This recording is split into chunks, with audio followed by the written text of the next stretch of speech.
without a jacket. So.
Og velkommen. Der strømmer stadig gæster ind, og her har vi formand. Velkommen til. Der er endnu ledige pladser, og jeg tror også, der kommer flere, men vi har jo et ret stramt program her i eftermiddag, så lad os gå i gang så småt. Det er dejligt at se så mange kendte ansigter. Dagens tema er jo Bygherrens værdiskabelse, og det er samtidig sommerafslutning og med reception efterfølgende. Jeg hedder Henrik Brandt og er direktør i Bygherreforeningen, og jeg er rigtig glad for at se jer i tilhørende. Jeg er også rigtig glad for, at vi har fået så gode oplægsholdere til dagens program. So a special and warm welcome to Richard and Jurian, and thank you for coming. Og også til Anne, selvfølgelig den tredje oplægsholder i dag. Med dagens tema om værdiskabelse, bygherrens rolle i værdiskabelse, der går vi jo helt tilbage til hvad skal man sige, udgangspunktet, der hvor Bygherreforeningen startede. Det står faktisk i formålsbestemmelsen i Bygherreforeningens vedtægter, at vi til samfundets bedste skal arbejde for forbedring af kvalitet og produktivitet i bygge- og anlægssektoren. Det har vi arbejdet med, og allerede fra starten var der fokus på, at det her betød også, at bygherren har en vigtig rolle i værdiskabelse.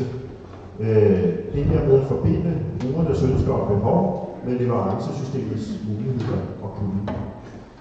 Så noget af det første, jeg havde med Bygherreforeningen at gøre, det var faktisk den publikation på højre side, nemlig et diskussionsoplæg i det såkaldte PPP udviklingsprogram, som havde til formål at udvikle byggeriet, men hvor man havde fået øje på med den nye Bygherreforening, at der var der en særlig rolle der, som blandt andet gik ud på det her med at kunne optimere, altså skabe mere værdi for brugerne, samtidig med at omkostningerne blev holdt i ro.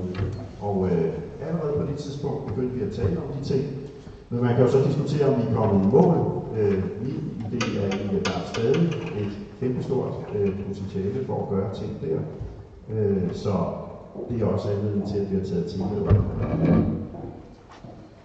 Det kræver jo både samarbejde, kompetencer og de rigtige værktøjer at kunne det her som professionel bygherre. Man skal kunne afkode sine brugere og sin egen organisation for overhovedet at have et frirum til at kunne agere. Man skal kunne opstille en business case, som er robust, som kan holde til, at tingene udvikler sig hen ad vejen.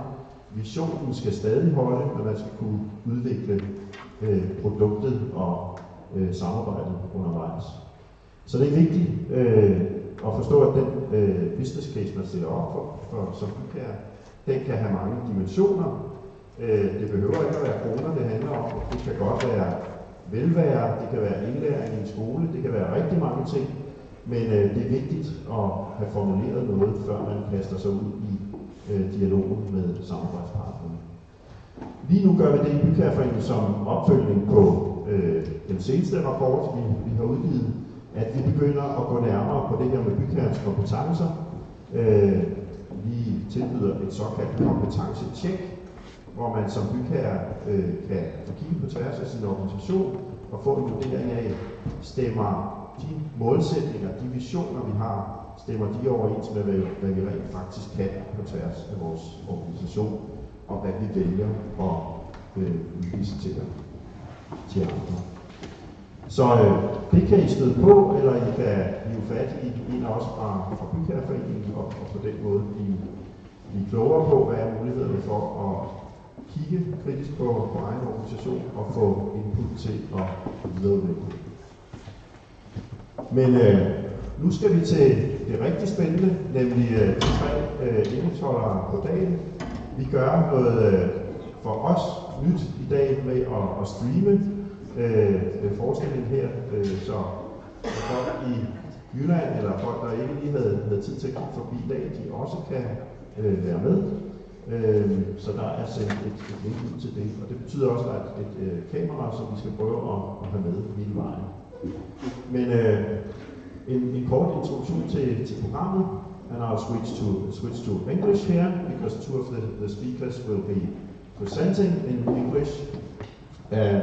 First, Richard Saxon, who's heading the consultancy for the built environment, or is the consultancy for the built environment almost, yes. He's also chairing the contracts committee in the UK called the Joint Contracts Tribunal, and he's a co-founder of Construction Excellence, the big development program in the UK, which has been around for many years. I think Richard has written one of the must-reads for clients, the publication called Be Valuable, and that is what I've asked Richard to sort of reflect on what has been going on since this publication was published around 10 years ago. As the second speaker, we have Jurjan van Meel. He's Dutch, but has been working in both Denmark and the Netherlands. He's a senior researcher at DTU and a co-founder of two companies specialized in programming, or as we would say in Danish, programmering. So the methods of looking at the user's needs and translating it into something meaningful for the industry. So this is a first, I've been told by Jurjan. This book has just been published. It hasn't been presented anywhere else. So you are not only the first to hear about this new book, you also have a chance of winning one. That's a prize. The three best questions today from the audience will receive a book. And last but not least, Anne Bein fra Arkitektskolen i København. Anne har grundlagt et center for industriel arkitektur, som kigger på industrialiseret byggeri og alt det, der følger med, og tænker på den måde. Og Anne har i den forbindelse interesseret sig rigtig meget for brugerinvolvering, men også for arkitektonisk kvalitet. Og det er især det sidste, vi forhåbentlig får nogle kærlige råd til bygherren om, hvad er det, man skal huske, hvad er det, man skal være opmærksom på som bygherre, for at sikre, at der kommer arkitektonisk kvalitet, så man i virkeligheden står med en bygning, man bliver glad for. Det var introduktionen. Vi slutter omkring 4:30 og går udenfor til øl og pølser. Ude i gården, hvis vejret ellers holder, det er i hvert fald planen. But now I would like to give the floor to Richard, and I think you are ready with your presentation, and we have said around 20 minutes and then 5-10 minutes for questions. That is sort of the format. Welcome once again, Richard. We are very pleased to have you here. Okay.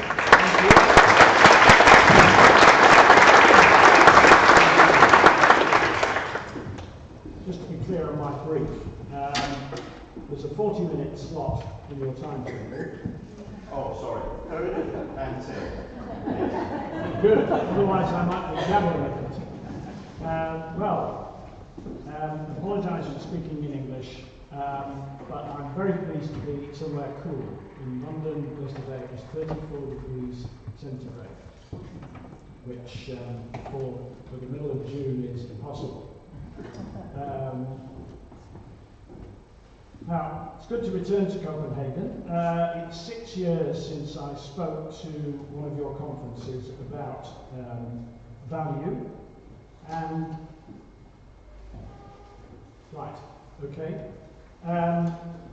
This is an image from the cover of the report, which goes back 12 years now, to 2005. It was written by a group I chaired at B, which is why it's called Be Valuable, B standing for Built Environment. and which merged into Constructing Excellence at the time of the publication. So Constructing Excellence became the publisher. And you can download it from my website. You no need to scramble around looking for it. It's not in print anymore, but it's still reverberating, I'm glad to say. And in the last 12 years, the position in Britain has moved from not understanding what we were talking about to it actually becoming quite well-developed national policy. So just to give you one or two of the key points from it, before going into where are we now. Perceiving what the industry actually is that provides the space in which we do everything is not easy because it is so huge. It's a classic elephant in the room.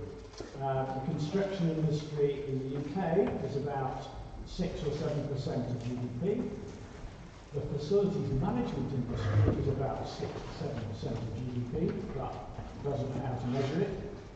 And the property industry, commercial property industry, which controls a segment of it all, is about 2 or 3%. So overall, we're talking about the middle teens of GDP. Nothing is as big as that. The health service is a quarter of that size. The defence budget is nothing. British car industry, nothing. You know, these are huge industries, but they pale into insignificance. There is no ministry in the government that looks after the built environment, but there is one for agriculture, which is 1% of the industry. So it's invisible. And yet, that 15% of GDP enables the whole of the rest of it. Without that, there would be no civilization. You might say we'd be better off, but we will leave that discussion for another time. But it also defines the quality of life to a large degree.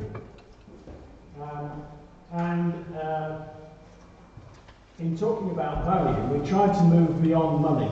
We tried to move beyond only money, which, because it's very difficult to define some of the less tangible reasons why things are valuable.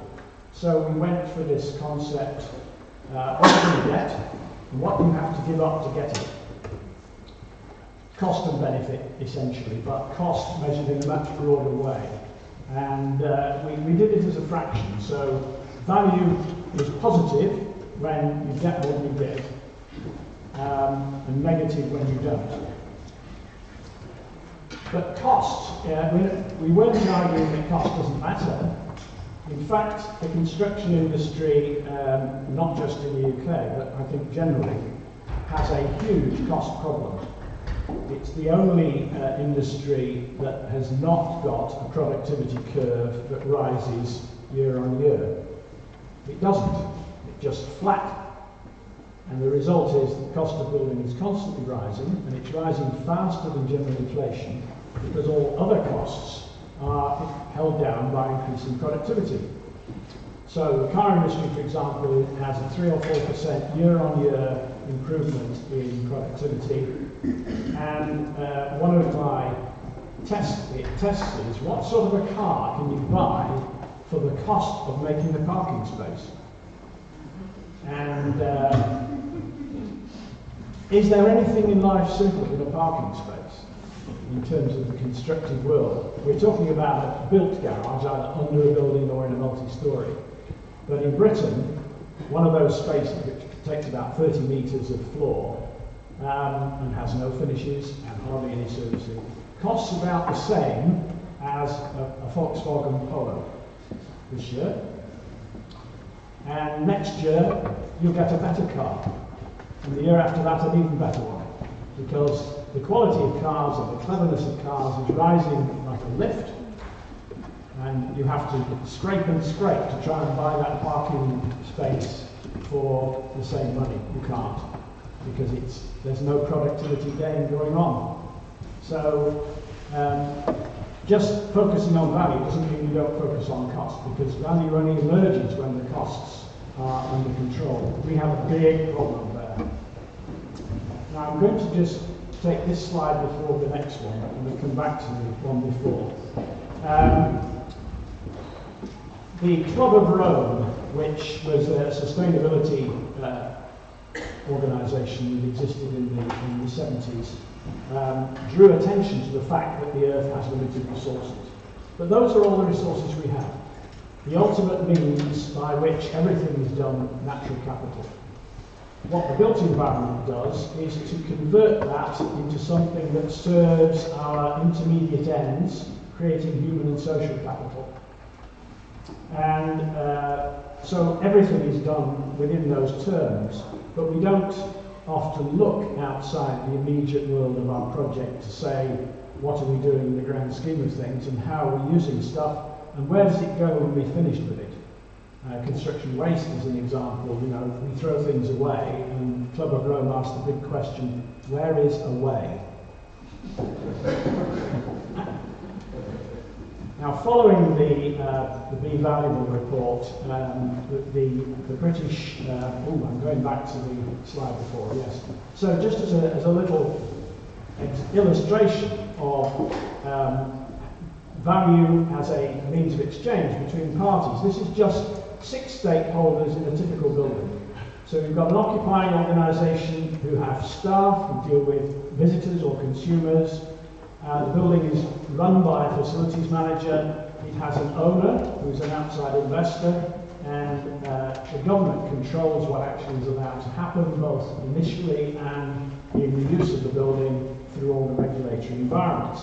Everybody's buying from each other, or voting for the government, or investing their savings with the investor, who then, I mean, you can see the money is flowing in all directions.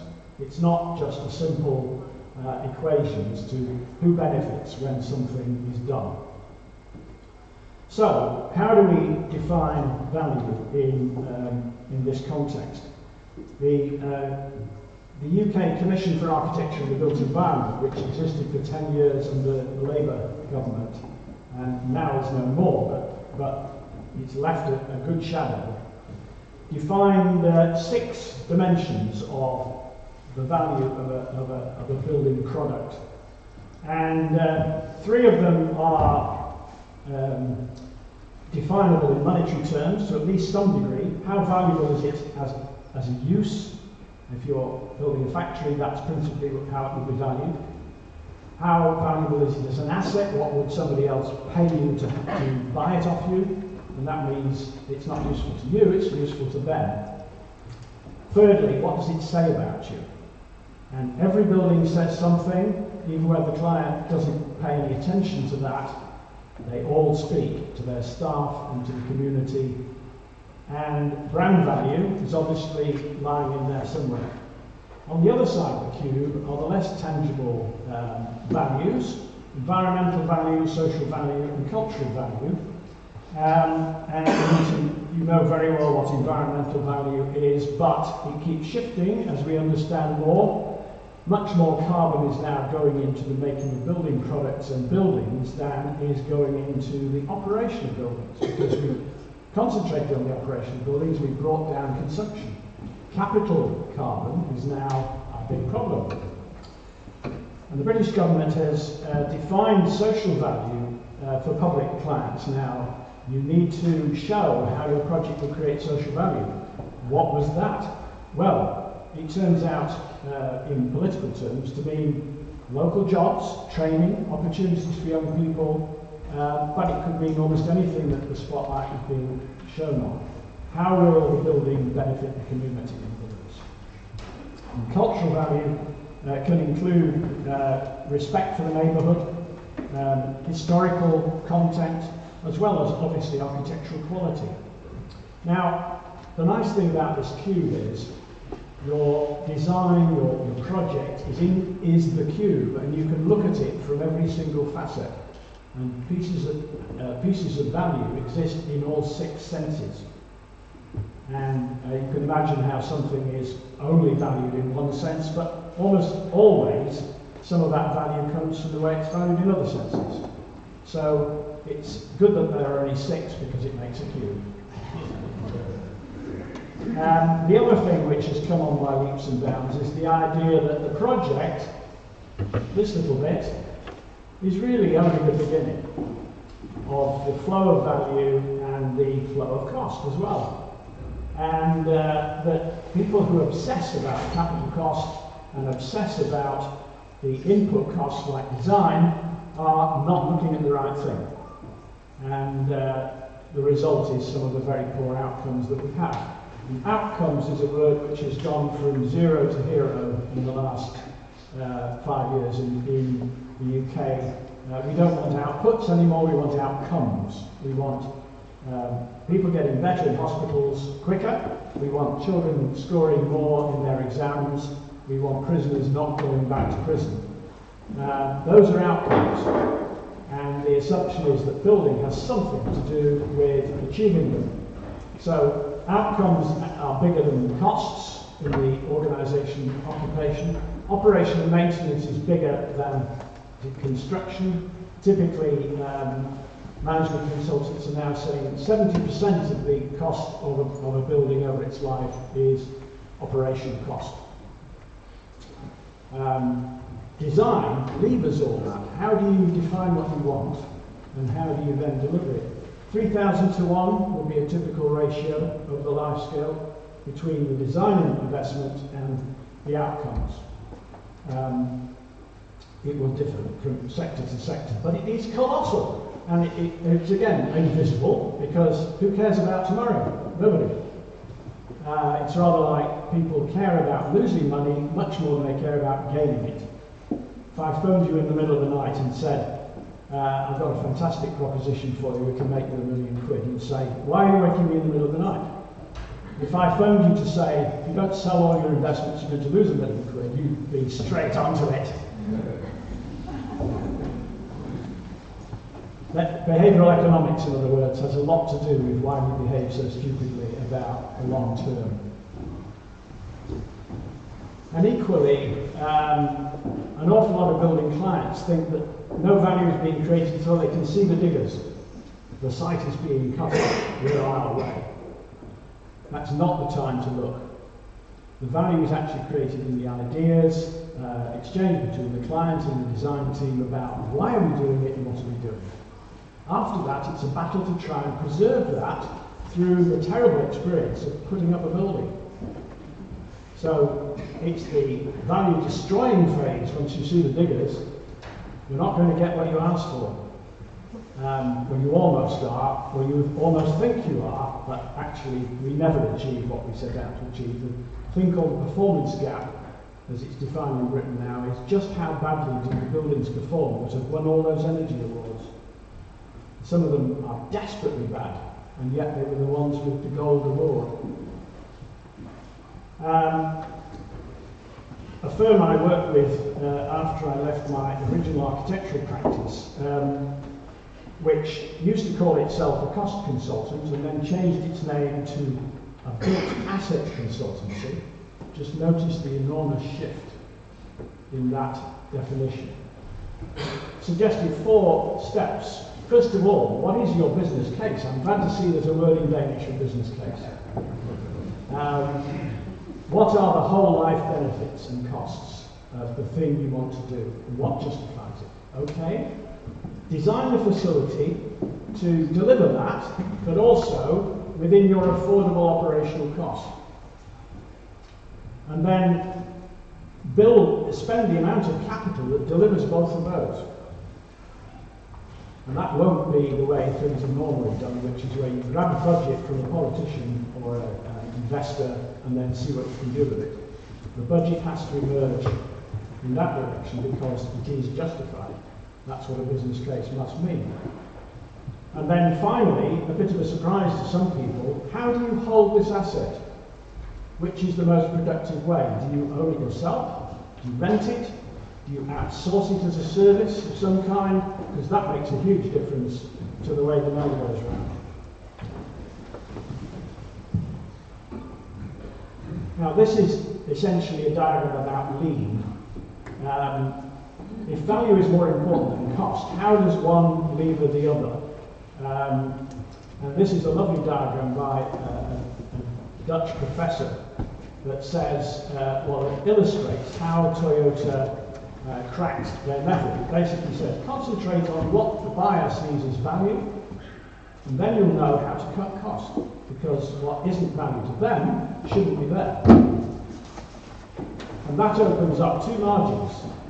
The price can be struck somewhere between what the buyer regards as good value, and it should be below that level to give them a sense of satisfaction.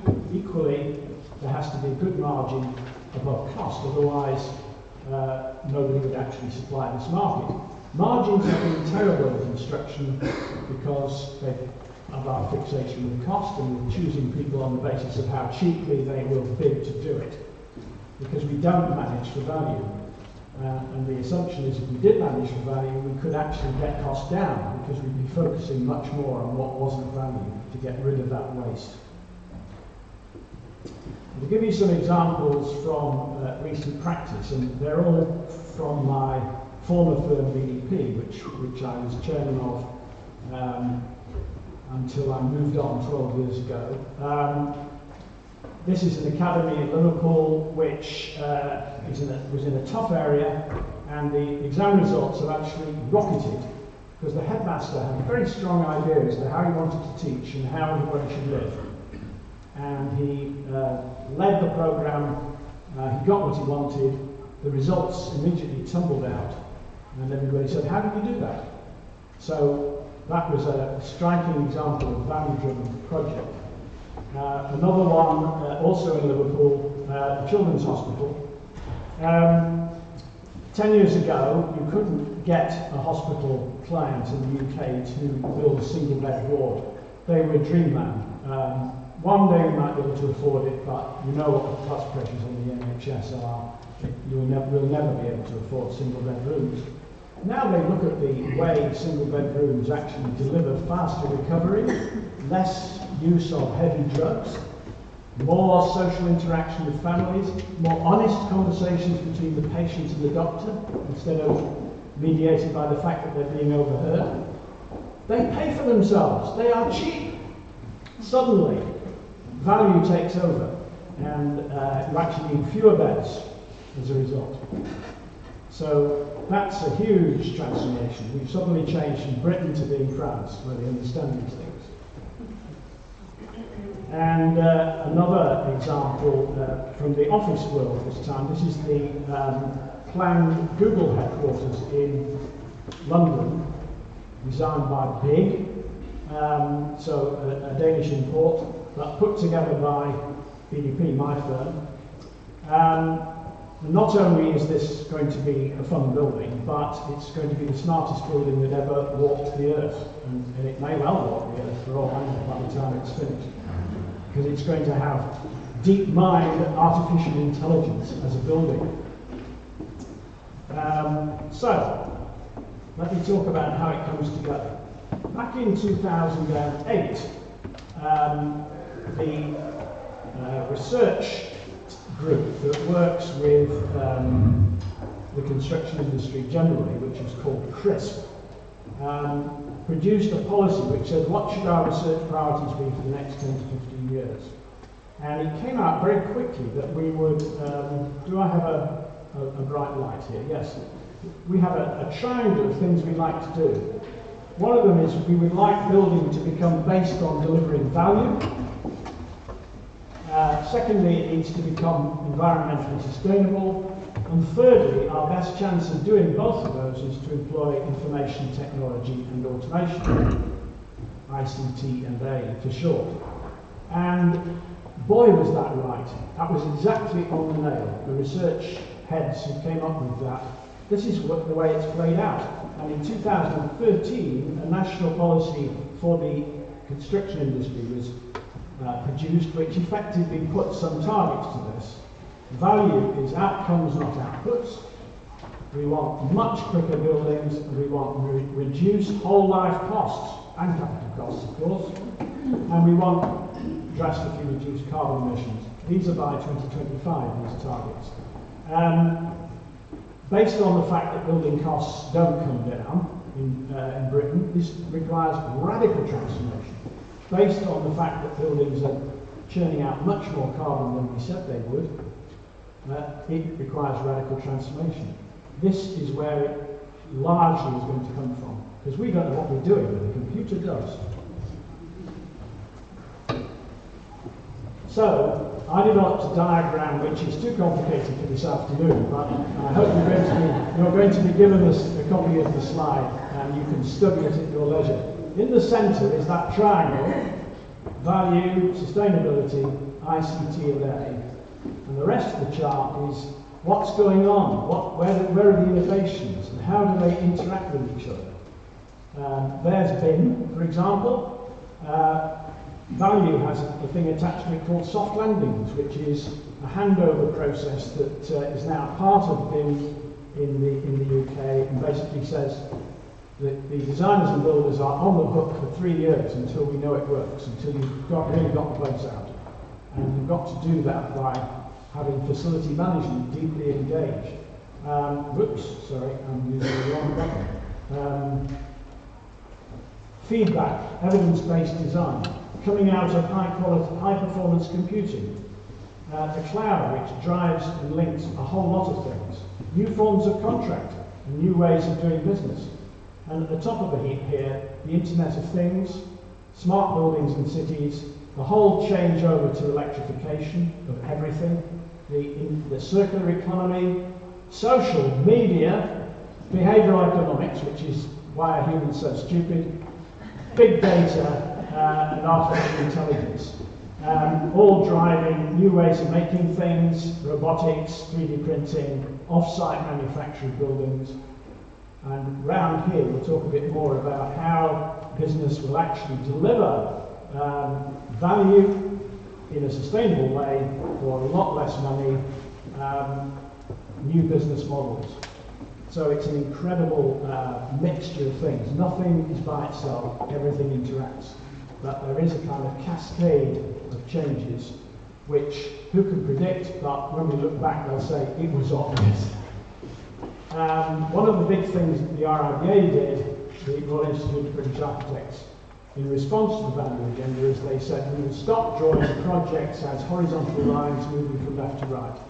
Projects exist only as loops, as pieces of time moving around in a circle from first inception to renovation or replacement or change of use. And the circular economy fits perfectly with that. And we defined a whole lot of stages, and we added 2 stages. One of them was the making of a business case, as you say in Danish, and the other one is the in-use and feedback.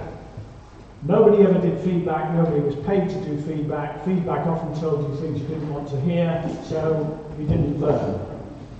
And of course the team was always broken up at the end of the project. This is one of the biggest reasons why the construction industry is so unproductive. Nobody goes on to do it better, because continuous improvement can only be done when the team stays together. And that means a completely different way of buying buildings. Now, soft landings I mentioned. You can download this. It's a formal policy for public buildings in the UK now, that the whole business of deciding how you're going to run the building and approving that it does what you said it would do before you are allowed to go and get your final money. And it's all done by harnessing BIM, and the information that comes out of BIM transferred to the computer-aided facilities management system via the COBE tool. If you don't know what these acronyms mean now, don't worry, you will. But the big advance, I think, was in 2015. A report was done on level 2 BIM. We've sorted that, we're on our way. What do we do next? And a report was written by University College London called Digital Built Britain, which basically showed a scenario for the next 5 years, the road to fully interoperable level 3 BIM, as we define it in the UK. But instead of it just being level 3 by itself, they're recognising that BIM is a tortoise. It's been slowly advancing, whereas coming up on the rails is the hare of the Internet of Things. And that is almost going to take over a lot of the functions that we thought BIM would do, but you need them both if you're going to have a self-managing building.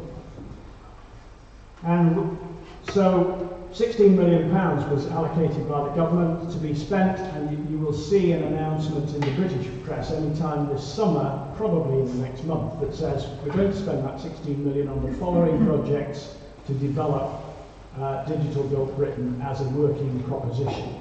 Because, and the British government loves this, the potential for the UK to lead the world. This is, the UK will lead the world at walking backwards. Yes. Anyway, the most interesting part of all this is that the government fully expects that business models will change. Business models needs perhaps a bit of defining. How do you make a living out of what you do? How are you creating value that people perceive and cause you to spend their money with you? And equally, how do people see value in that and therefore give you their business? And that is a Silicon Valley word. It's a Harvard Business Review word. It's a very good one. What's your business model? Why are people going to pay you for what you say you do? Now, some of the extraordinary changes that are enabled by this are that instead of buying a building as a capital object, you might receive it as a service. Space as a service. SaaS. Not an airline, but a way of buying a building. The circular economy, which says, why own it when it's just going to end up as junk? You don't know how to run it. Have it run by people who do and who are going to take the stuff back. Why do you buy lifts, for example? You don't know how to look after them. Why not have lifts as a rentalised service? Light fittings, for example, which is why I've got that one. Performance contracting. Why pay for something that isn't working? Pay for what works and pay for it as it works.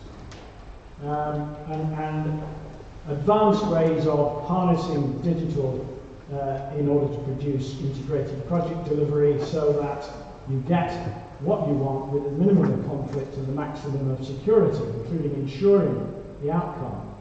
Now, all of those are happening. They're borrowed to some extent from other industries. No airliner runs on engines that it owns. The engines are leased, and they're maintained while they're flying in the air, adjusted continuously by a flow of data. If we ever find that airliner that went down in the Indian Ocean, assuming it did, it'll be because of the signals that were going back to Rolls-Royce to maintain it in the air. Formula One cars are set up whilst they do their practice laps. You don't have to, I mean, if it's something serious, you've got to take the car to bits when it comes back, but you can actually maintain it whilst it's running. Tesla cars do exactly that, and they update themselves, their software is updated down the line. Guess what? Your car is now equal to the new model. Instead of being outdated, it continues to keep up to date. So do fighter jets, by the way, that's the way it works.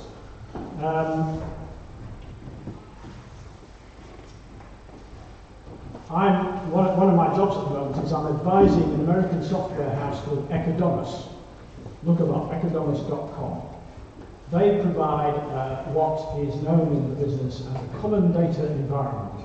They provide a computing platform in which all the data streams that you have in your project or in your operating business in a building can be merged, analysed, and the performance is managed as a result. So not only do you have a self-managing building, understanding its own building information model, but you also have the performance of the users in the building and how is the building affecting them. Can you tell, are there effects and parallels and coincidences that matter? And you can get that sort of thing. Lots of words on this, but these are all softwares that normally don't talk to each other. And Ecodomus is a technique for making them talk to each other so that you can actually compare. Now this is a vast jump, and BIM becomes just one of the inputs. And this is digital built environment. So, conclusions. Lots of them, but the main ones is clients should articulate what value means to them. Why do you want this building? What does success look like? Is the business case a really good one? Develop it, test it, make it work. take a holistic value, all the ways in which value is delivered, not just to the person paying, but to the community and in the life cycle of the building. And then from the point of view of those supplying advice to you or design, how are they going to change from designing objects to enabling your outcomes? That's a huge cultural change for them. You really have to know your building type. You really have to know about health if you're going to design for healthy outcomes. And the bidders, both the designers and the contractors, need to show how they're going to deliver that value. And so they have to build up their evidence base. What have we done? What did it do? Get the feedback. How are we continuously improving? And clients should help that by measuring how their buildings are working out for them, and sharing that feedback. The more everything goes round, the more it will go round, and everything will start to get better. And we shall get better buildings, made faster, for less resources, and we shall have a healthier economy. And that's it. Thank you very much, Richard.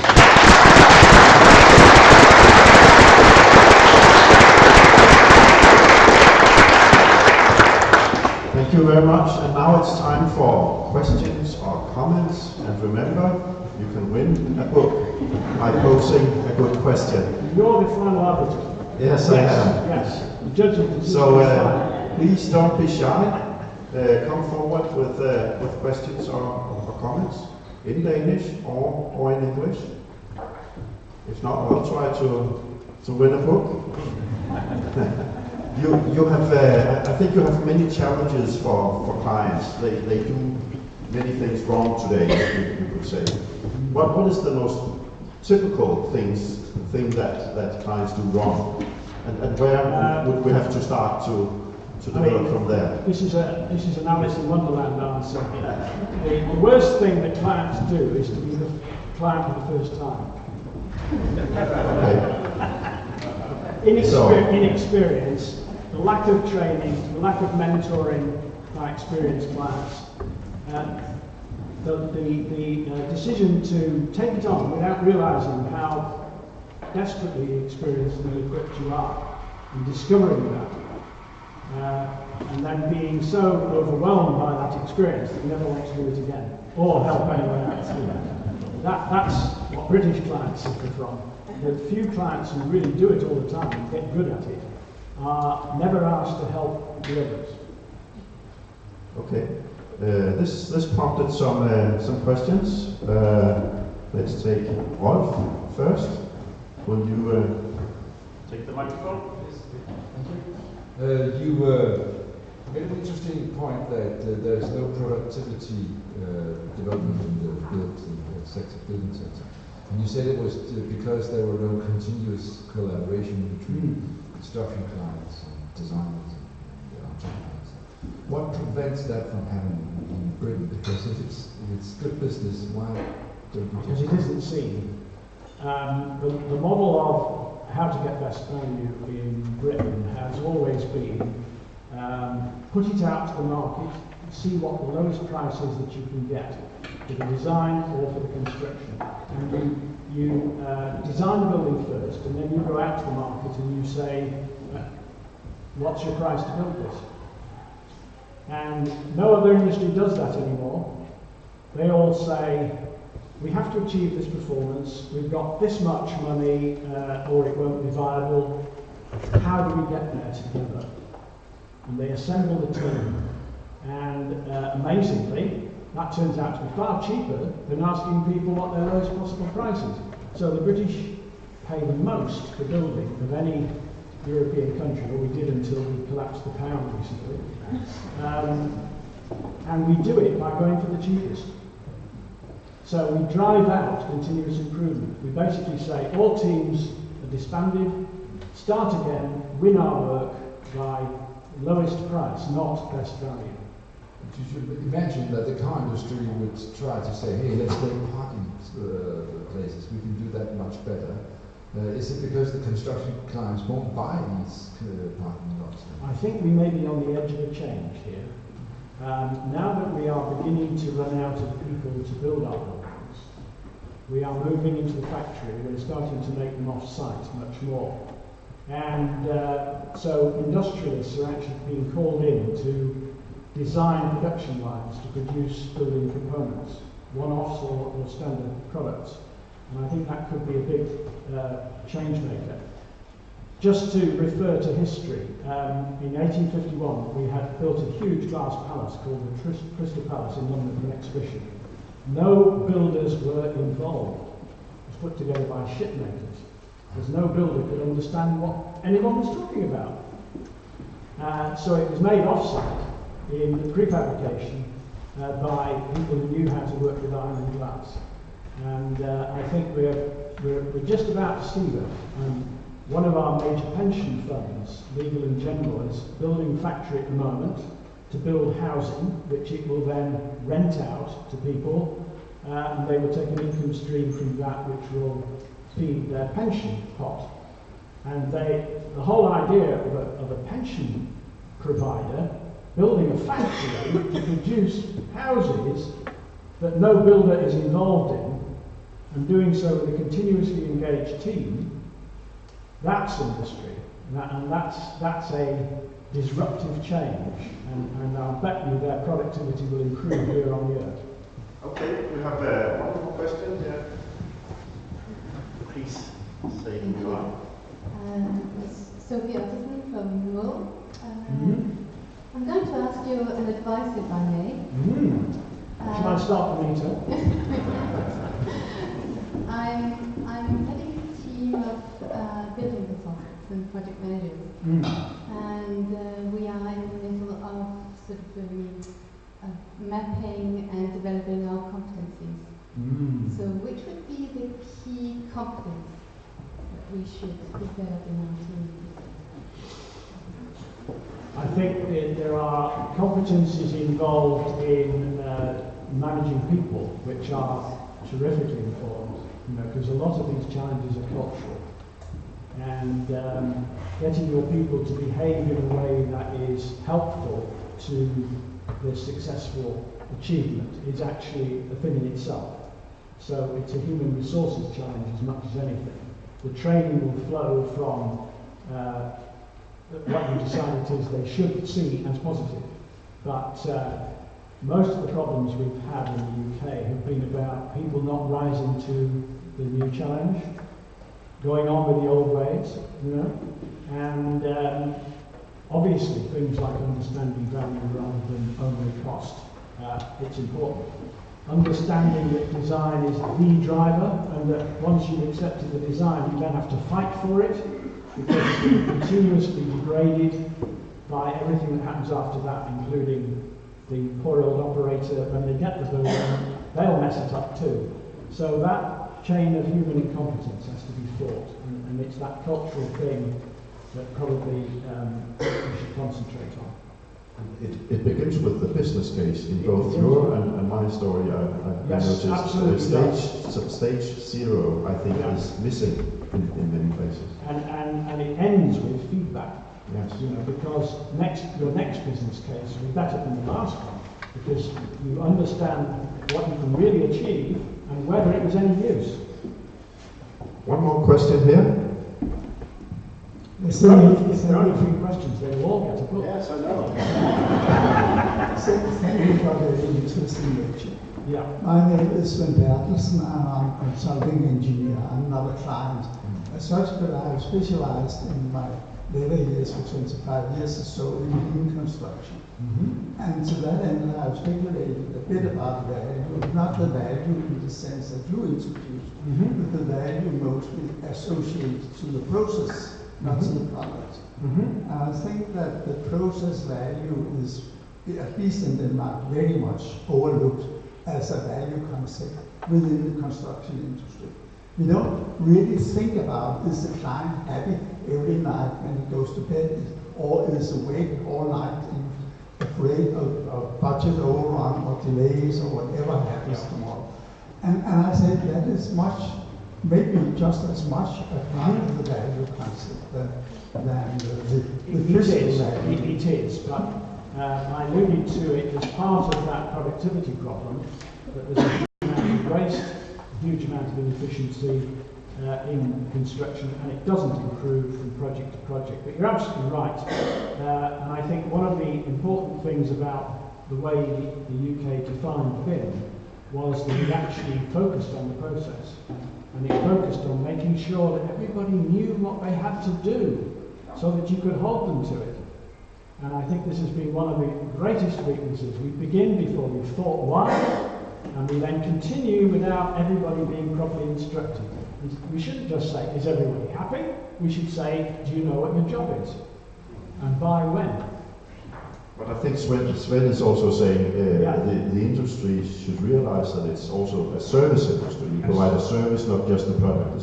Yes. Yeah. And if anything, it's going towards becoming even more of a service industry. You know, by not actually giving the client the building, but keeping it, providing it to them for e-flow, for us. Yes, in some way. Thank you very much, Richard. We are running out of time, I'm afraid, but let's... 3 questions, 3 thoughts. 3 questions, 3 minutes.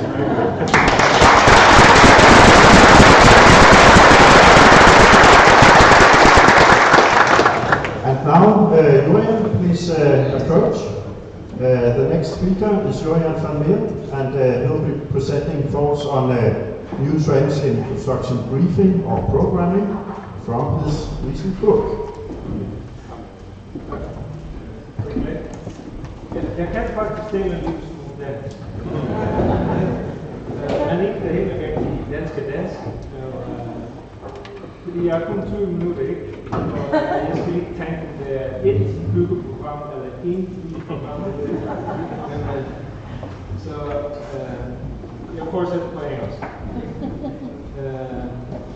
Henrik asked me to talk about the trends in construction briefing.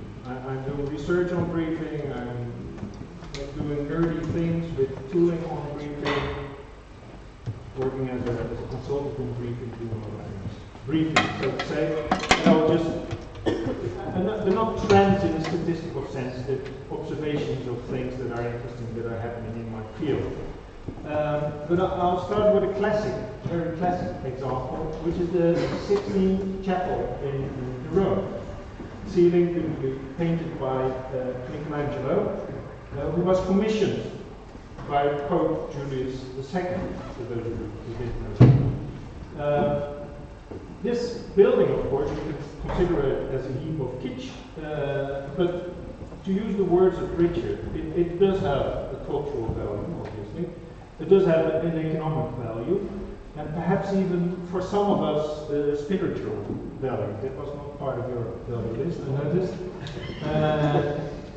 But the question that I'll just address here is, what was the brief for this amazing assignment? Was it like, you know, Michelangelo, please paint the ceiling? That's too open, right? Is it please paint the ceiling using red, green, and yellow paint? That's too narrow, right? That's descriptive, not performance-oriented. This could be the facility management brief, right? This is what we teach facility managers. It's legitimate, but it's not going to give you the building they wanted. This is getting there. At the time, actually, in the Renaissance, the clients were actually telling their painters which saints and etc. they wanted. But this was the actual brief. Please paint the ceiling to the greater glory of God, etc., etc., as an inspiration and a lesson to his people. This is, of course, true value-based briefing, right? There's a client here that wants something, that has huge ambitions. There's an artist, or let's say a designer, part engineer as well, by the way, who's left, you know, a lot of freedom to fill it in and to achieve this assignment. So I think it's an excellent example of a powerful brief. And to keep it corny, you could say that the brief is the touch point here between, you know, the design team and the client. But that's getting a bit corny. Who's who? Anyway, this brings me to the you know, I want to, a good consultant always has 10 trends, but I have only 20 minutes, so I have 5 trends. And this was an example of the first one, which is strategic briefing. The second has to do with, you know, using strategies to look ahead and write your brief on the basis of scenarios. The third is data-driven briefing, which is something that Richard already touched upon. Fourth, the digitalization of the brief. That's something I'm very much working with. And the fifth is quality control, not doing just the briefing, writing down what you want, but also ensuring that you get what you asked for, which goes a bit further. And I'll just quickly take you through these 5 trends. Some examples. The first one, strategic briefing. I really think that in the past 10 years, you know, the words and the writings and the speeches of people like Richard and Henry, who've been pushing for this idea that buildings are not just, you know, square meters or investment, or truly strategic assets that can achieve a particular value. This story, I think, if you look at my clients, you know, it has become accepted. I think there is a strong notion among the professional clients, most certainly, that briefing should be more than just about square meters, but also about, you know, what is it that you want to achieve. This is an example of one of my projects that I've been working on in the last year. I'm not allowed to, it's an American client, I'm not allowed to say the name of the client, big sports retailer. You know, just do it. World headquarters in Portland. You know, it's an amazing project, and one of the first things that I was working together with MVRDV, the Dutch firm with an impossible name. The first question was, what is it that you want to achieve? And you know, this is a bit American, but you know, we want a brand energizing world headquarters. And it was about well-being and connected. It's hard to read, isn't it? Yeah. Sportive, of course, healthy, concentrated. You know, there was a lot of good thinking. You could say, you know, they want it all. My recommendation would always be, you know, all right, so you are thinking properly about the project, but prioritize would be nice. And my preference is to say, you know, at a certain point you probably have to scale down your project, and it would be nice which of those are most important. Even so, a very mature client. An example from a Dutch project. You know, not 10 objectives, only 2. Should be green and intelligent. And then the question here is, of course, what do these words mean? If you look at strategic briefs, this is also impossible to read. This is a Danish project, Bygherrens Hospital. I was actually not involved in this project.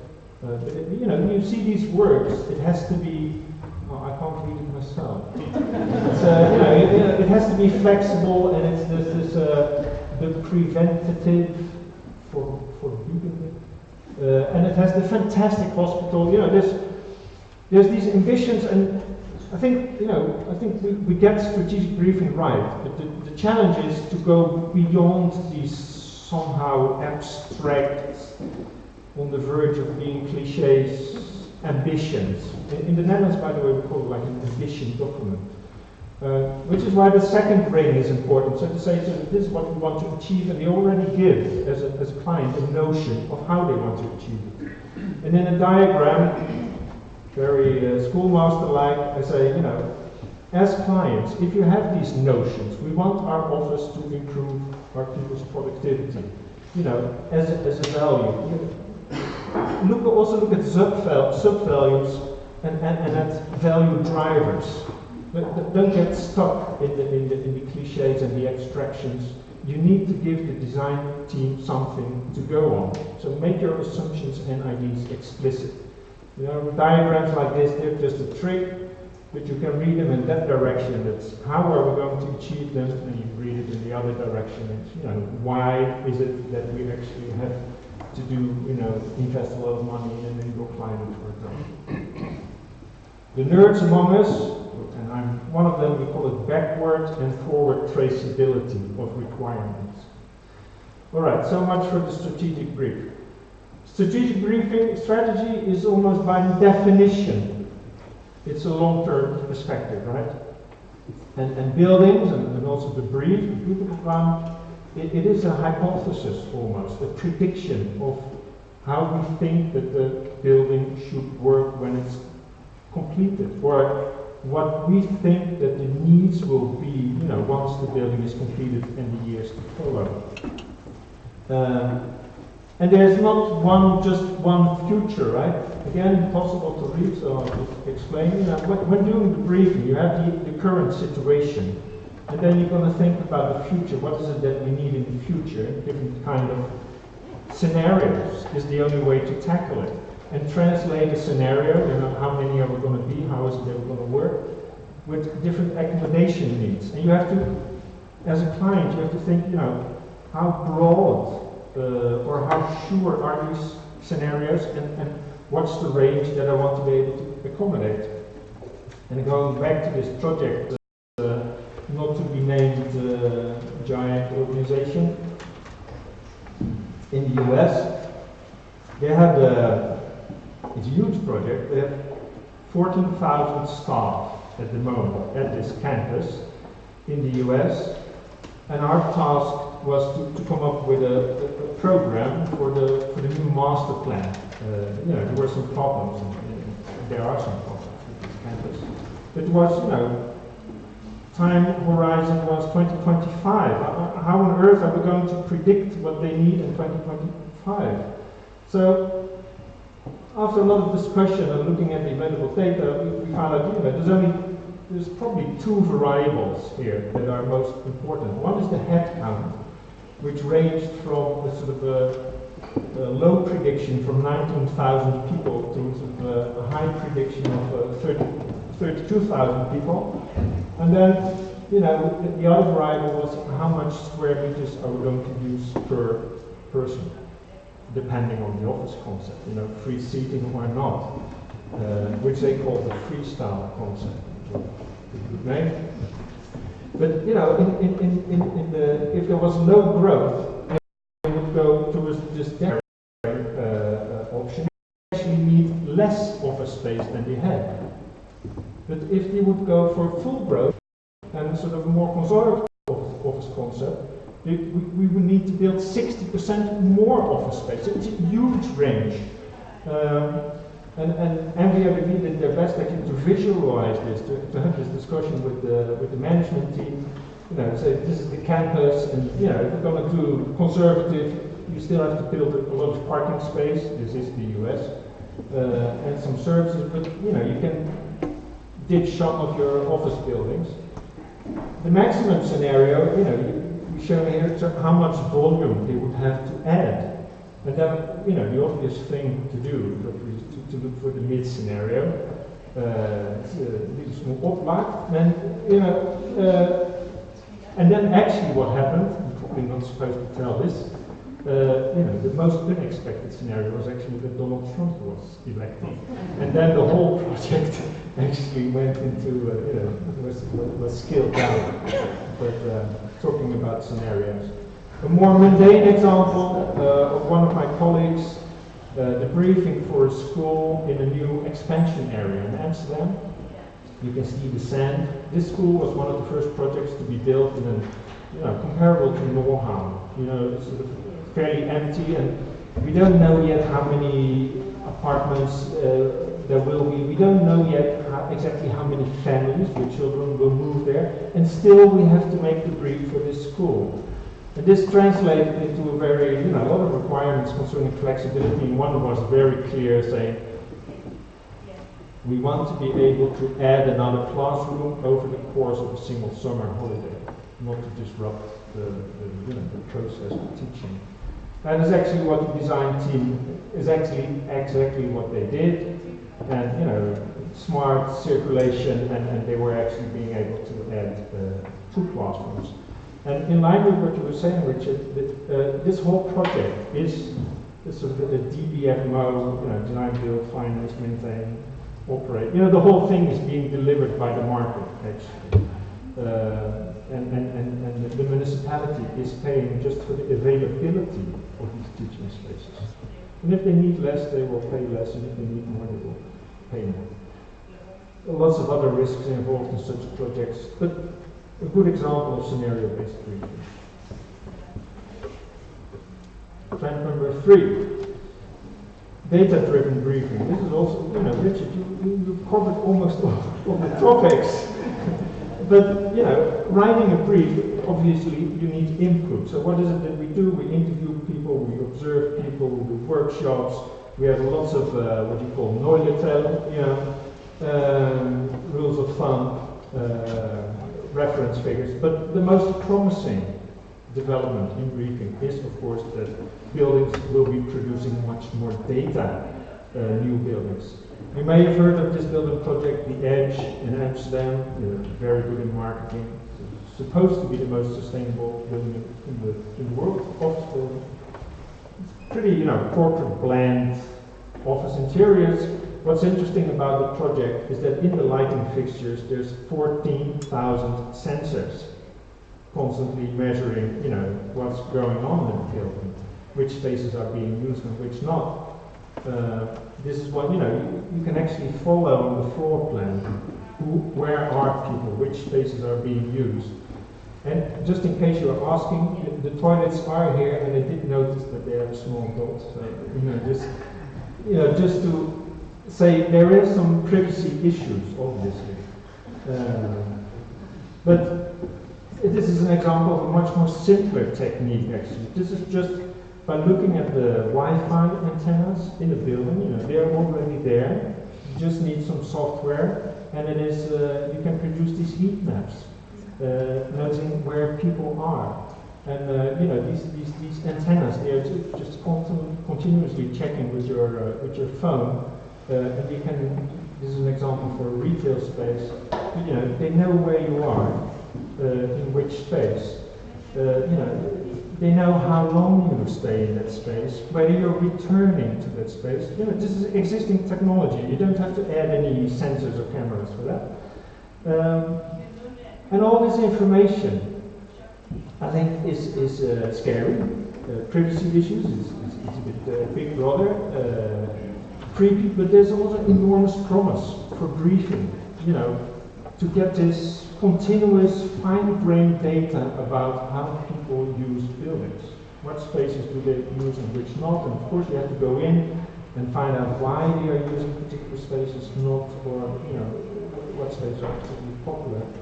But young Gailey, he was in the 1970s sitting in the street, manually ticking how many people were walking in Schoolbell after the cars were removed. There's lots of technology, there's loads of data. There's privacy issues. There's also, let me also tell you, I've been involved in a couple of efforts. It also requires a decent grasp of statistics and datology. What are you looking at? Is this a peak use? Is it average use? Is it the modus? The sort of the most frequent occurring use pattern? But those are all manageable questions. And the idea is, of course, that we use knowledge about how buildings are used and feed it back into the briefing phase. And I understood, Richard, there's an entirely wrong picture here. Very linear, should have been a circle, but there is the feedback, right? So more data about how buildings are being used, feeding back into the design and into the briefing stage. This is one of the most promising things. Continuing, staying with digitalization. Traditionally, a brief is a report. It's Word, and there's an endless Excel sheets. Let me first say I'm not neutral in this trend. I'm one of the people behind Brief Builder, which is a sort of database solution for briefing, which is fairly well established. This way of briefing in Scandinavia. Especially for the big hospitals, because these briefs are, so enormous. So you need something to manage all these requirements. You need a crowd database. I see it spreading. It's also being done for more normal projects, schools, also infrastructure projects. And digital briefing, it sounds like a sort of abstraction, but it means that you go online, you can log in, being a design team or being a client, and you get access to a database. And this is an example of one of the projects that I'm currently working on. Is in Norge, and it's in Granåsen in Trondheim. It's a hopanlegg, the ski jumping. So what you get is a breakdown. It's very extremely systematic of all your projects. So you have hopanlegg, and then hopbakke, It's got plus and control room, and if you click on it, you get all the specifications, of these rooms, and the similar breakdowns for all your building elements. Could be Coninco, could be DBK, SFP, very structured database like capturing all the requirements. This is what I call BIM for clients. It's not geometrical, there's nothing 3D, but this is where the starting point of the BIM process. And what's happening in the database actually is that things are captured in objects and relations, and it gets really nerdy now, but just bear with me. Let's say in a traditional brief you could say a requirement, the restaurant has to be close to the entrance, right?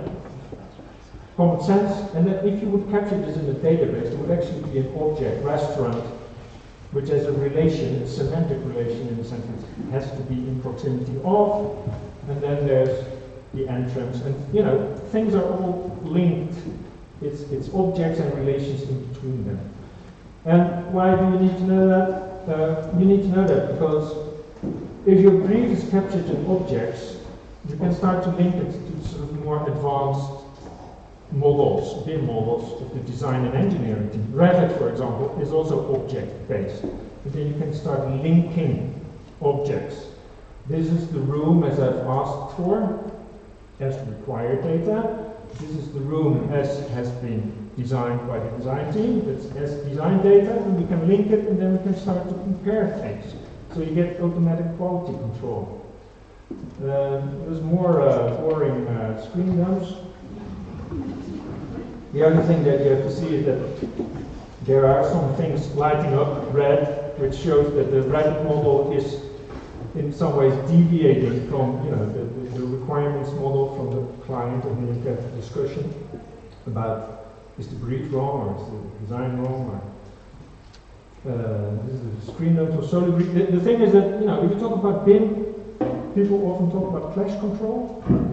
This clash control between the brief, the building program, and the design. I think that's the type of clash control that's truly of interest to the client. Which brings me to the last one, which I don't know how I'm doing time-wise. Clash control is basically quality control.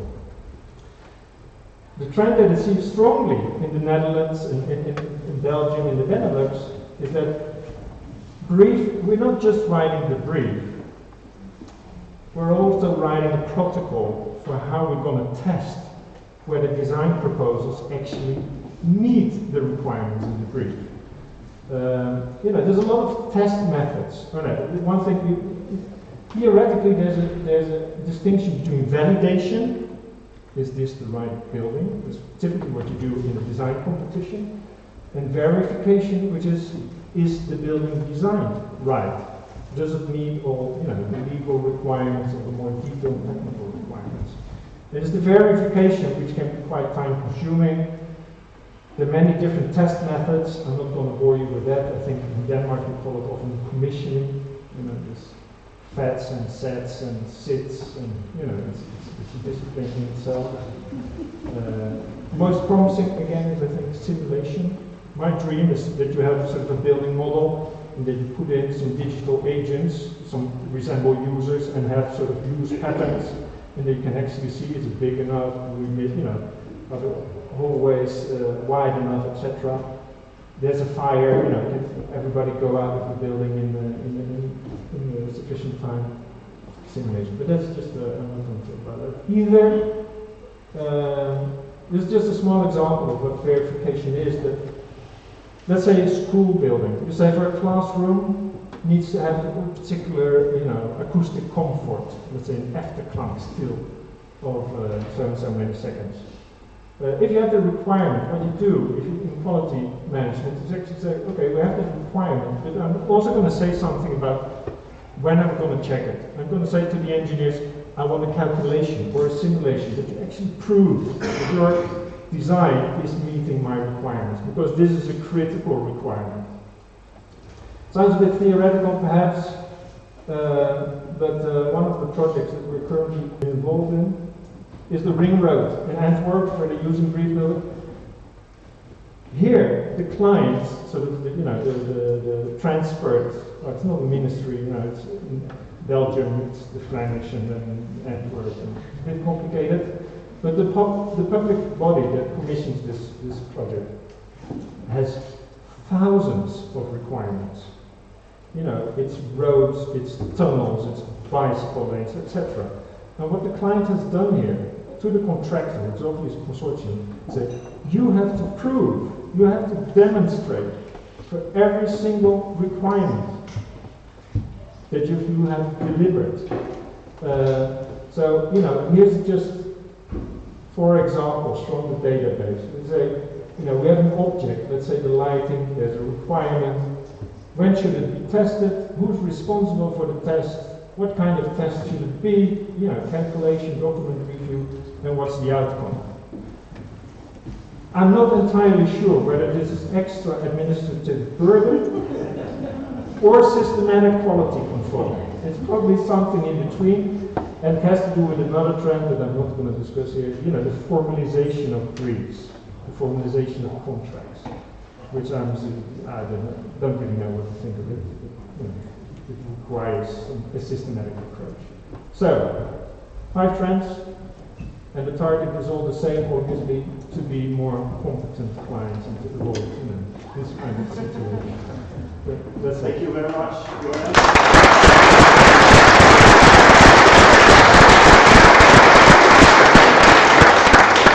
It is great having a look into the future of programming. Scary for some, I think. We don't really have time for questions, but we've been talking about maybe doing some kind of course or later on based on your book, so we'll get back to that. Now it's turn for Anne to approach, and I'll switch into Danish. Som jeg sagde tidligere, Anne har beskæftiget sig med både brugerinvolvering og med arkitektonisk kvalitet. Og her prøver vi at samle det hele i nogle gode råd til bygherrer om, hvad er det, de skal være opmærksom på for at få projekter, der ender med bygninger, som både de selv og brugerne bliver glade for. Værsgo, Anne. Hvis jeg taler højt? Ja. Tak, jamen tak fordi jeg har fået æren. Hvis jeg de første 2 minutter bare lige siger noget på engelsk til vores forudgående taler. Just for 2 seconds, I'll speak in English. I was actually given this title, The Buildings with Architectural Quality, and I was a little bit language confused, also because Henrik said you speaking Danish and speaking English, but I prepared in English. But from your point, Richard, as you said earlier, that you mainly spoke about value, and I'm going to speak about quality, and I was very puzzled or very curious because I feel that value somehow is something you can negotiate, whereas quality is something different, and that's what I'm going to talk about. So I hope that this will support some of your different arguments, and same to you, Stuart. Where did you go? Here. Skifter jeg? Hvor holder mine tekniske udsendelse? Tak. Ja, da jeg talte med Henrik som forberedelse til det her oplæg, der sagde du noget om, kan du komme med nogle, kan du problematisere, hvad er det bygherren skal være opmærksom på, når det er, vi sidder og skal tænke nye projekter på? Det er sådan en slide.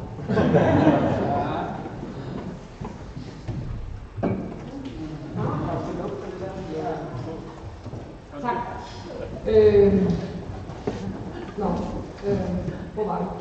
Hvad er det, bygherren skal være opmærksom på, når vi taler om kvalitet? Vi nævnte også noget om, at vi vil gerne fortælle om, hvordan vi har gjort det. Og det hænger så også lidt sammen med, gælder jeg, at vi både i Sinak, men generelt i dansk byggeri, hvor man ser flere og flere forsøg og gode initiativer omkring det at tale om kvalitet og værdi, ikke mindst i forhold til byggeriet og arkitekturen.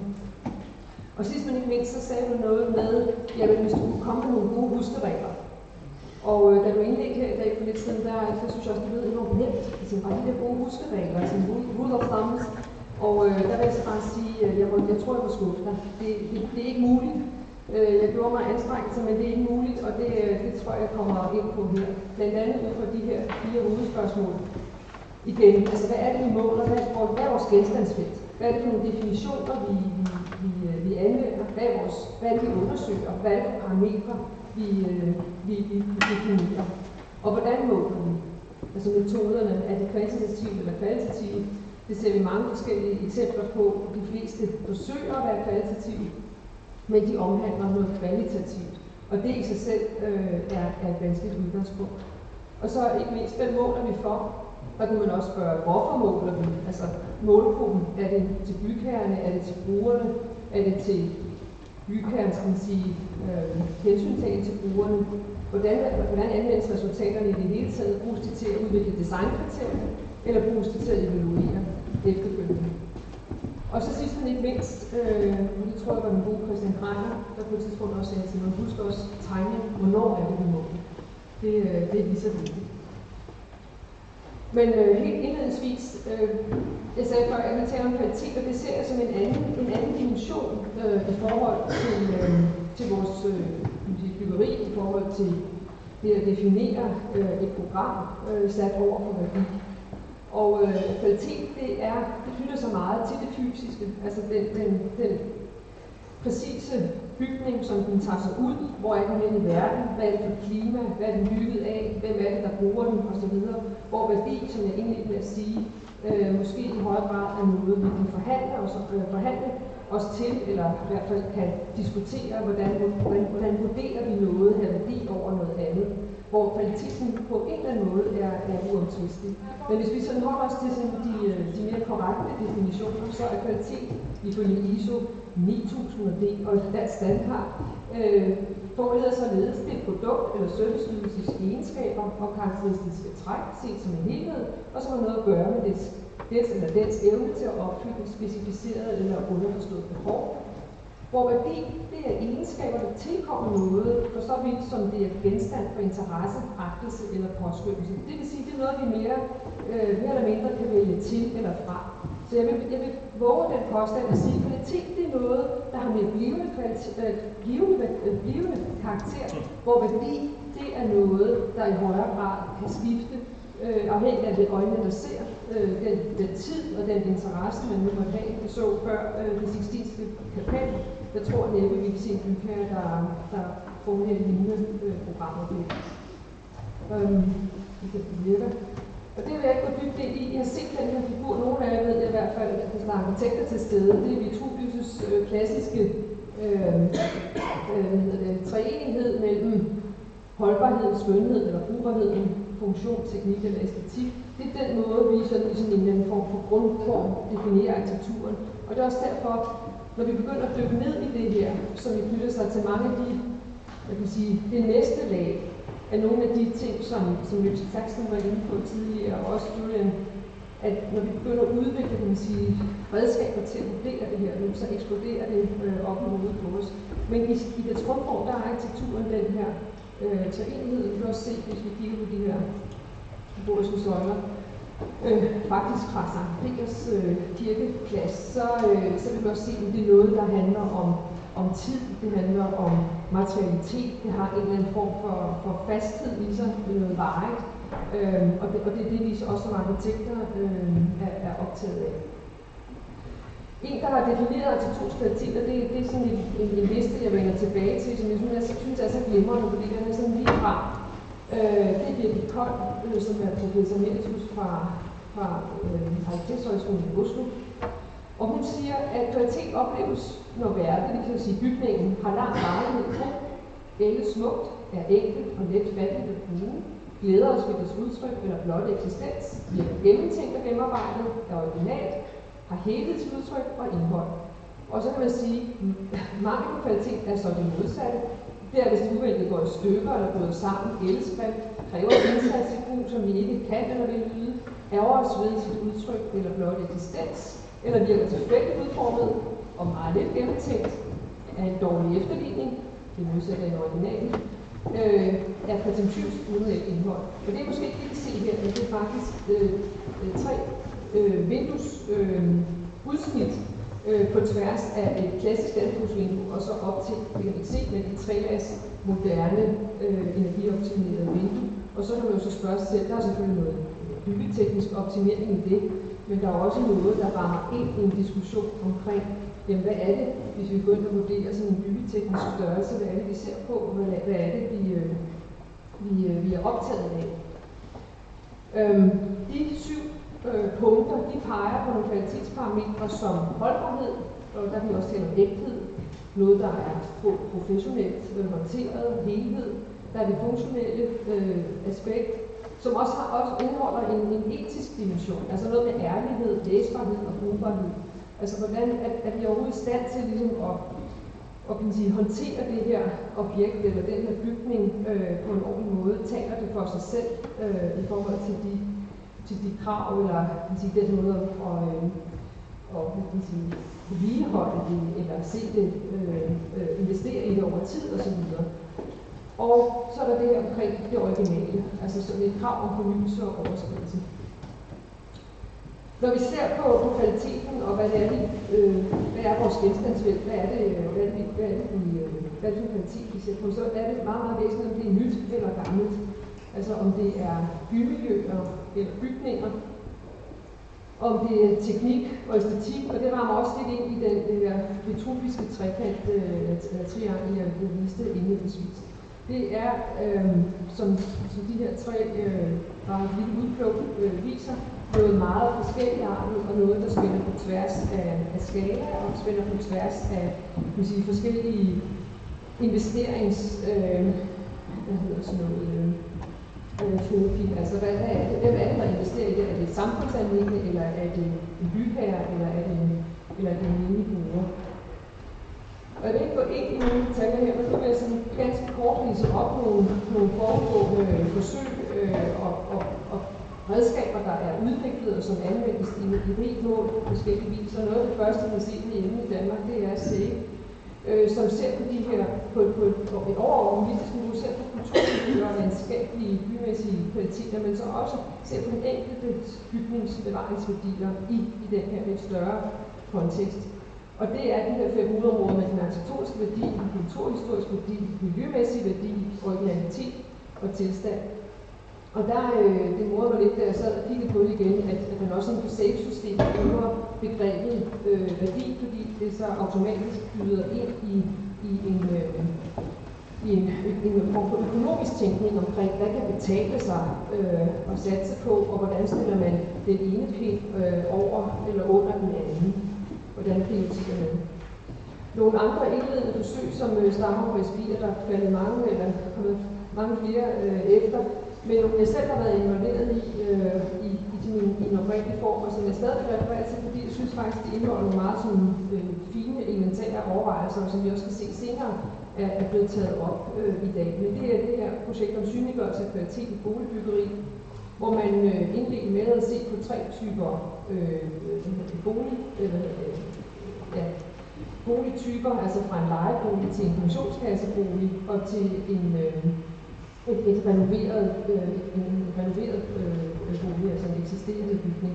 Og der spurgte man henholdsvis arkitekter, brugere og valuarer om, hvad de så, når de kom ind i bygningen, hvad de syntes, der var godt eller skidt, og spørgsmålet var stillet, hvad er godt eller skidt, det var ikke mere komplekst. Og det man nåede frem til, det var 1000 udsagn, som senere blev lagt ind i et stort Excel-ark. Det var før big data.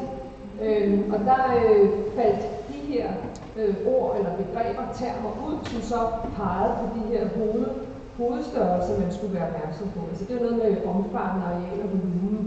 Altså som helt konkret noget med dækhøjder, kvadratmeter, funktionalitet, udstyr, fleksibilitet, velvære, noget med komfort, indeklima, dagslys og oplevelsesrigdom, æstetik, det er noget materialernes karakter, design og finish, altså drift, noget med pålidelighed, vedligehold, rengøring og ressourcevenlighed. De kan man sige, nogle af de begreber blev viderebearbejdet i et meget, meget stort evalueringskoncept, som udviklede By- og Boligministeriet omkring år 2000, og som også blev anvendt faktisk på 17 forskellige almene boliger. hvor man havde en ekspertgruppe, der gik ud efter den her matrix. Det er helt læst her, men der er altså totaløkonomi, indeklima, arkitektur, byggeteknik og skal jeg tænke her på beboerundersøgelsen. Jo, der var noget omkring miljøeffekt. Men som I også kan se, den her matrix, det er kun et hjørne af den. Det var et kæmpe skema, hvor man så skulle gå ud og kvalitativt, delvis kvantitativt beskrive, jamen, hvad er kvaliteten af den her bebyggelse på de her forskellige niveauer.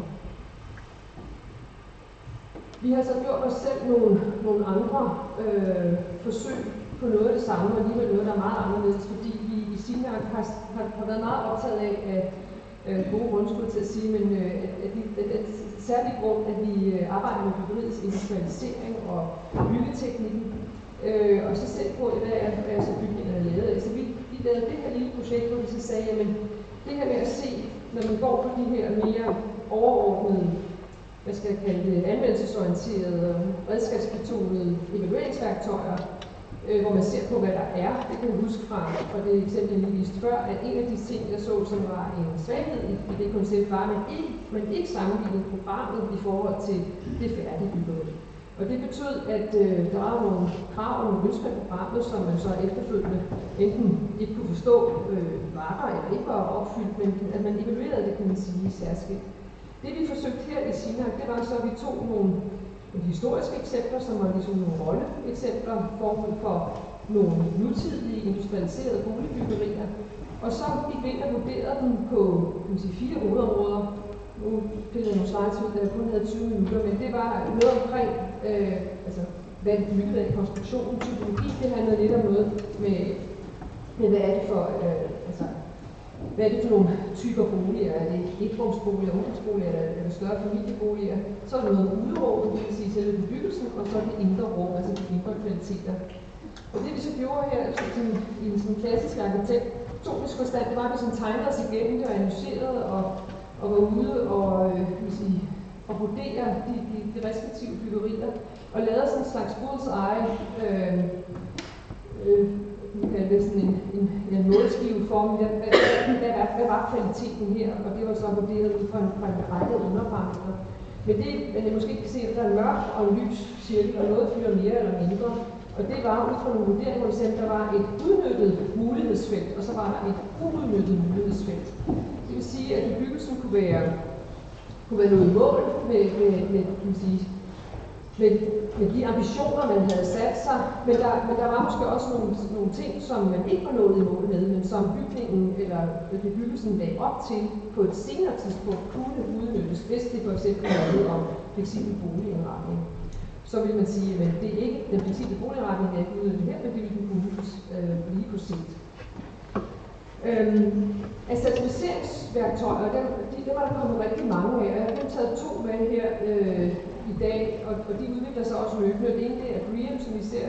Der kan man sige, hvor kommer kvaliteten som i den arkitektoniske forstand, som jeg taler om det her, hvor kommer den for alvor frem? Og der kan man sige, BREEAM, som jo har været udviklet primært med hensyn til et miljøhensyn, ser meget på netop noget med vand og materialer, waste, pollution, management,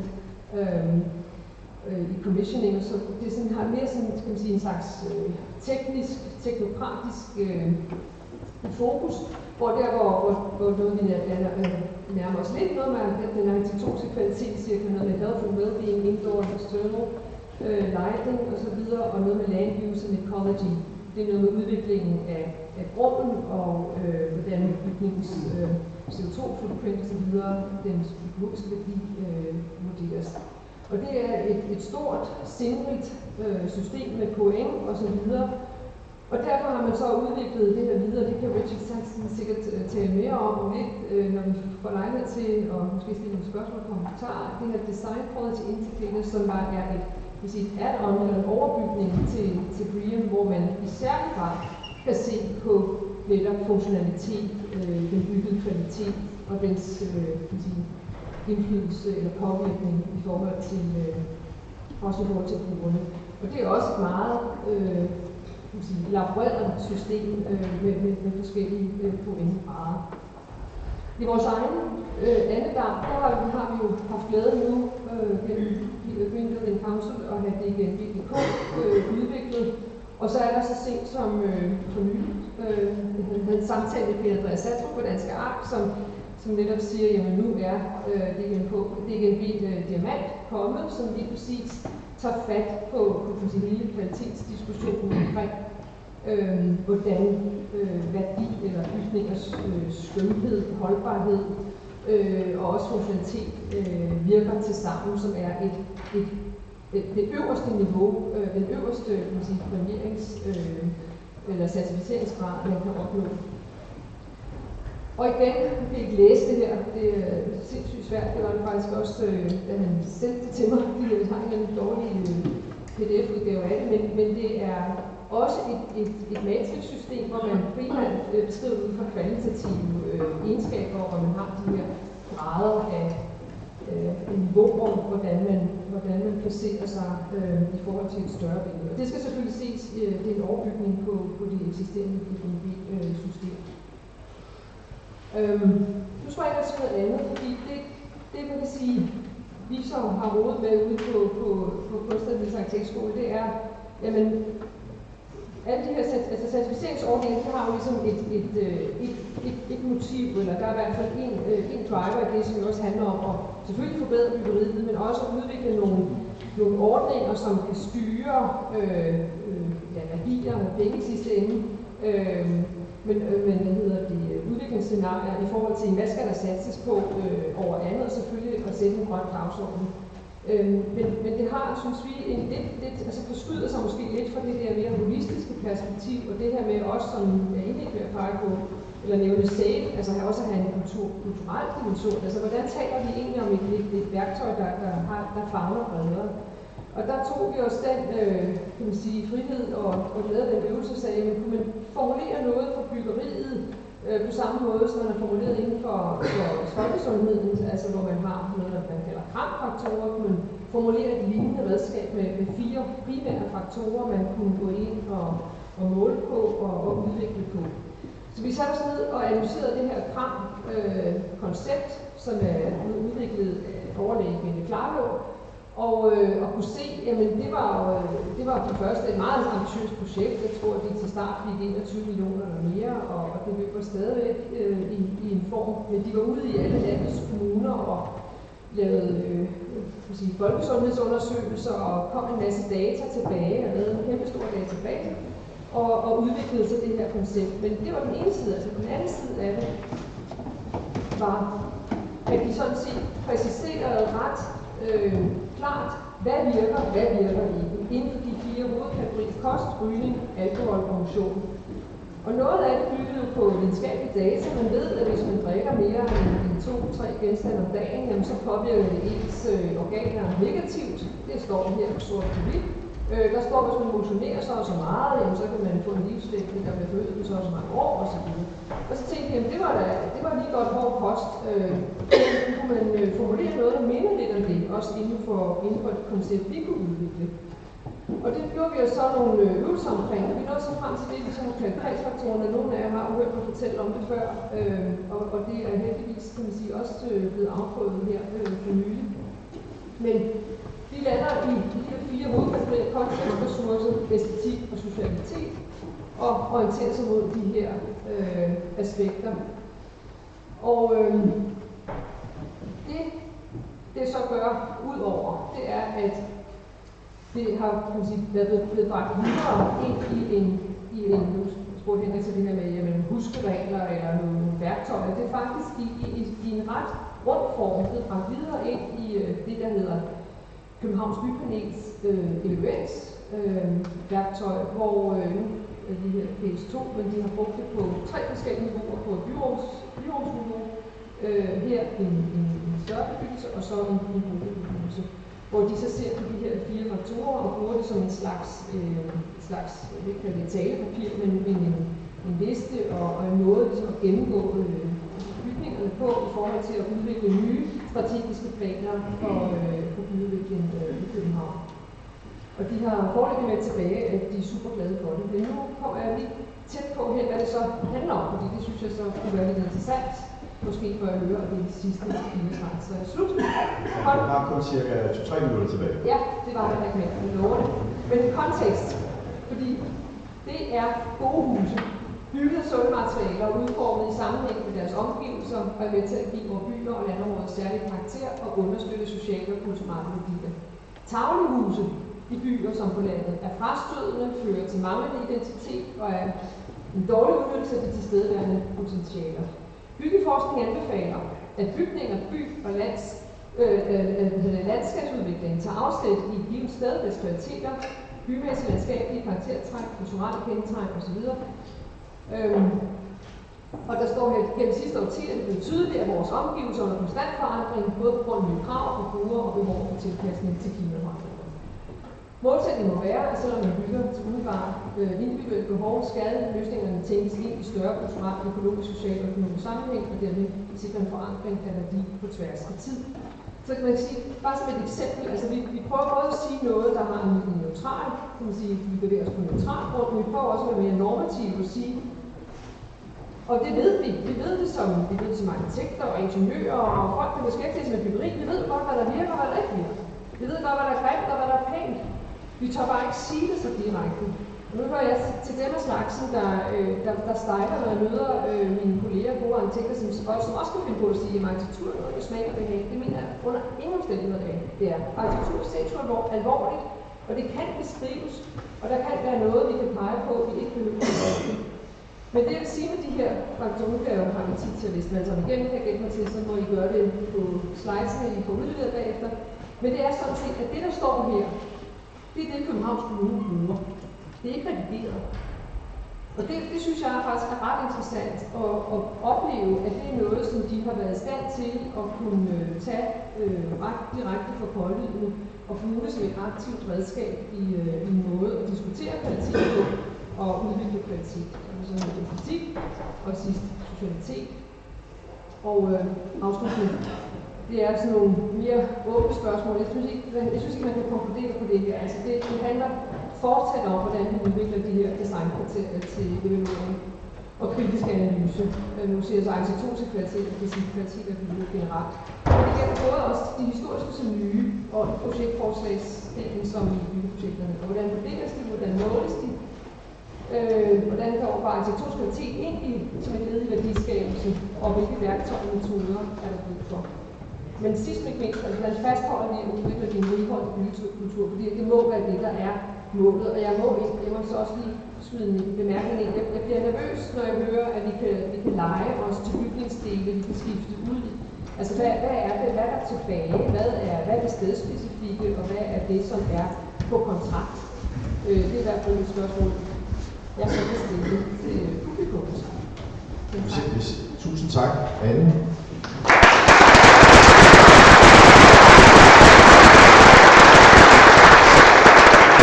Hvis jeg skal forsøge mig med en afrundende bemærkning, fordi vi når ikke den store diskussion eller spørgsmål nu, den må vi tage lige for, men så kunne man vel sige, at din opfordring er, forhold dig som bygherre til kredskriterier, når du går ud og bestiller eller går i dialog. Der er kreds, der er 4.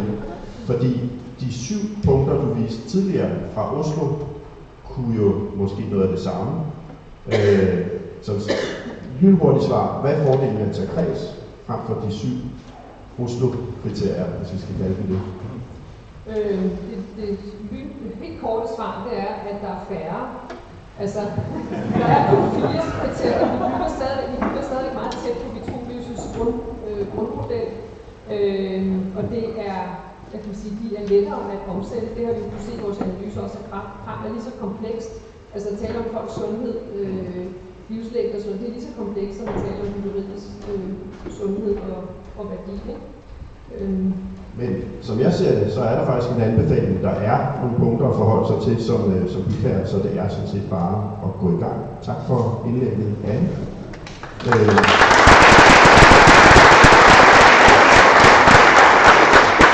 Vi skal til at runde af, og det ser ud som om det er solskin udenfor, og der er koldt øl og så videre. Det sidste, jeg skal nå at sige, inden vi runder af, det er, at der ligger nogle kataloger med vores efteruddannelsestilbud over på disken derovre, og så også tak til dem, der kiggede med på distancen.